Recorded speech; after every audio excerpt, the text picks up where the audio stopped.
Well, good evening, racing fans. Welcome to Flamboro Downs for this Saturday afternoon into the early evening. And we have the show, the Budweiser pre-show, live from the grandstand. We already have some people starting to join us. First race is set for 6 o'clock. It should be a great night of racing. Hopefully, it did sprinkle a little bit this afternoon. I haven't actually looked at the rain yet, the weather forecast, but I know that the fellow beside me is hoping that it doesn't rain. Jay, what's it? Driving in the rain, is that a lot of fun? Oh yeah, it's tons. You get a free facial, so you got to enjoy that, right? Now, one of the things I do know is that I've heard that guys say that when little bits of the grit pop up, that's really the problem more than anything. It's not the rain, it's the track surface. It's the track surface. It gets in your eyes. A really sloppy track is a lot worse because it blinds you sometimes. I'd rather have just a light rain. When it rains really hard, the track gets hard, so it's actually better if it pours. When it just lightly rains, that's when it affects your visual. Yeah, and I see some guys wear like a screen. Have you ever worn that screen? Absolutely, every time. You can't see without it. It gets in your eyes, and you wake up the next morning, and you got all these stones and stuff coming out of your eyeballs. It's not fun. Now, I guess one thing is if you're up front, maybe it's a little bit easier. Oh, you can see a lot more when you're up front, that's for sure. So that's the plan. If it's raining, Oh, get out to the absolutely. front. Everybody wants the front then.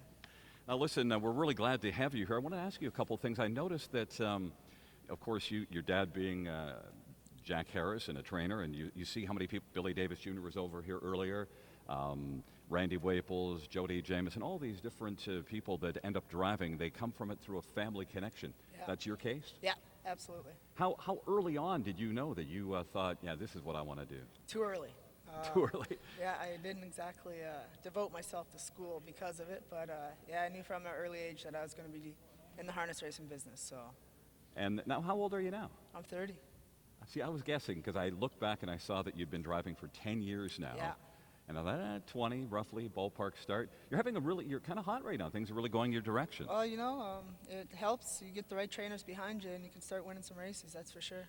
Now, I noticed in looking back, you've had a couple other years where you've made good money, but this year right now, your driving percentage is the best it's ever been. I think, in fact, with you won the last two races here on our last card. Yeah. You're up at 300 now. That's, Yeah. What do you think in terms of in driving-wise? Is there something you can identify that's allowed you to come a little bit farther forward as a driver now as opposed to what you would have been doing before? It's connections. You've got to have the right connections, the right trainers behind you. You got a trainer that can win races left, right, and center, and they're using you. You're going to win races left, right, and center. The trainers with great programs that can last and give you wins week in, week out, it's going to be easy for you to drive them. Anybody can drive a good horse, and anybody can drive a horse that's ready to rock. And then you get your confidence going too, and that must play a factor, Oh, right? absolutely. When your confidence is up, you do moves that you don't normally do, or you try to push one to the front that doesn't normally go to the front. You take more chances, and you know, the risk is worth the reward. I see tonight you've got 3 drives, and I believe they're all for Patrick Shepard. Yep. You've picked up drives for him now lately. There's a hot barn that you, like you mentioned. Absolutely. He's been crushing all year, and he's helped me out a big time.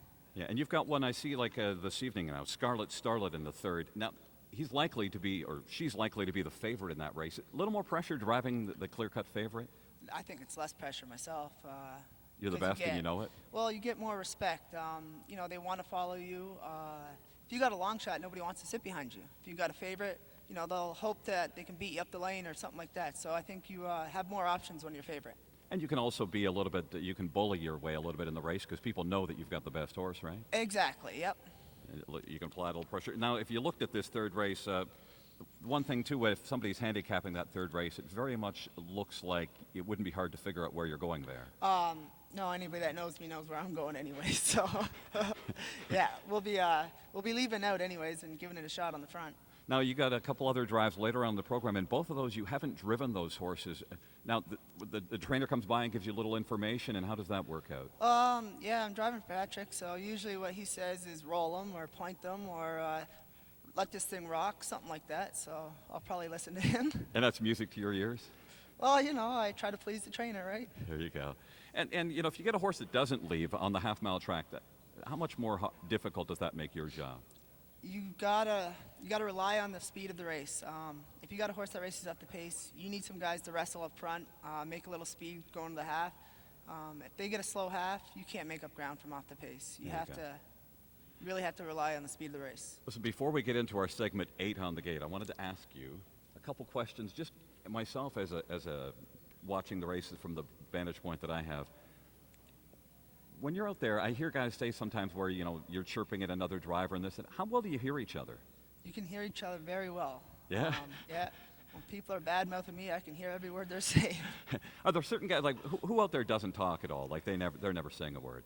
You know, pretty much all the top guys do. They all talk and they have a little fun out there. Because one guy had in my mind, Alfie Carroll. I never hear Alfie speak. Does he talk at all out there? He doesn't talk that much out there. No, not at all. Yeah. He's a very quiet guy, even in the driver's room. So Yeah. that's just his nature. He's a very quiet guy. Now, on the opposite end of the bus, who you going to throw under the bus that never shuts up on the track? Oh, Bobby McClure. Jesus. Really? He's Prime unreal. time has got a little noise going on? Oh, he's always making cat noises. I don't get him. He's always got his head bobbling. It's weird. Yeah, no. That's where we get to the Bob. He's Bob. Yeah, he's always bobbling that head. I don't know. There you go. Well, there you go. Now Bob's, you're throwing Bob under the bus. We'll throw him under the bus. Well, you've both been rolling hot, so that's okay. You can take a shot at that guy. Yeah. We're going to play our little game here, 8 on the gate. Now, what I want you to do, think about this, just rapid fire. Here we go. It's not necessarily race-related stuff. You get on a plane, you're going to California, and you walk down the aisle, and you're pleased to see that it's so-and-so that you're going to sit beside all the way to California. Who do you want it to be? Megan Fox? You didn't have to pause and think about that. Not her at all. Nope. You've thought about her a few times before. Oh, many nights. What kind of food that if you hadn't eaten for a couple of days and I offered you a plate of this, you'd say, "Now pass, I'm still good"? Probably cooked zucchini. No zucchini? No. 48 hours Okay. you haven't eaten a bite, zucchini's getting passed? No. You're a spy and they capture you behind enemy lines. And you'd heard that when they interrogate the spies that they capture, they play music that you might hate and that to torture you to give up the goods. What music or what artist or what type of music would you'd spill the beans? Country music. It's going to get me every time. Merle Haggard, you're telling everything? Yeah. If you weren't a harness driver, what would you be doing? Do you have any idea what your career would be? Probably pumping gas or serving fries somewhere. Drive around to the next Yeah. window, please. Well, thank God you're doing well then in harness Yeah, racing. exactly. You're a sports fan? Yeah. What's your team? I like the Jays right now. They've been hot and they had a great season. Tough night last night. Well, I mean, it was a good game. it was a but great game. You can't knock them. A little bad luck, so what are you going to do? You're going to get over it. Yeah. Life lives another day. What celebrity out there that's really famous that you don't understand why they're famous at all? Like, the world would be better There's that off if we Canadian didn't know. fella there from Stratford, Justin Bieber. I don't get that one. Justin Bieber? Yeah. Down for Justin Bieber? No. What possession, if I took away from you, that you'd miss the most? Something you own that you don't want to be without? Oh, probably my cell phone. It's in my hand 24/7. You're on that thing all the time? Yeah. That's all you young guys. You know, see, and Absolutely. I'm like not nearly. I'm exactly double your age, so forget that. I don't care about the cell phone. Don't take my vehicle. If your girlfriend was going to throw you under the bus and tell us the one thing that you do that upsets her, or worse. Are we keeping this PG or rated Yeah, R no, here? we got a family crew here. What's the thing that she's going to throw you under the bus with and say? Probably that I don't pick up after myself.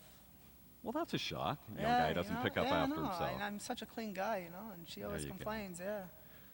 Listen, we're down to 24 minutes to post time. It's really great. We also should mention that we had Billy Davis Jr. over here and Travis Henry. We went down to see, he's in the 4th race. Jordan Sarif was here. And in this sport, like you're often asked different times to go around and meet the fans and your exposure to the fans. When I asked you about coming over here, you had talked about you should think the drivers should get more in touch with the fans. Absolutely. We got to bring that personal effect in any sport, baseball, hockey, NASCAR. We talk to people. You get favorites because you talk to them. You get their side of the point, and you get to be a fan of them because of who they are and how they talk and the classiness of them or the arrogance of them.